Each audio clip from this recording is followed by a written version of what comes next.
আর না একটা বেলা একটা রাত মিষ্টি মধুর ঘুমে তিনি রাত কাটিয়েছেন।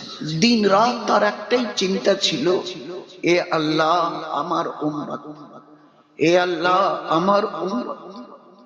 কারণ এরা কেউ তো দুনিয়ায় থাকবে না, আজ বাদে কাল চলে যেতে হবে।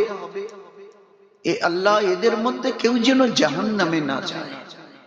আপনি যখন আমাকে নবী করে পাঠিয়েছেন, আমার দ্বারা এতটা কষ্ট আপনি উঠিয়ে নেন যে এর পরে যেন আর কাউকে জাহান্নামে যেতে না হয়। সমস্ত কষ্ট আমি করতে রাজি আছি আমার উম্মতকে জান্নাতে পৌঁছাবার জন্য।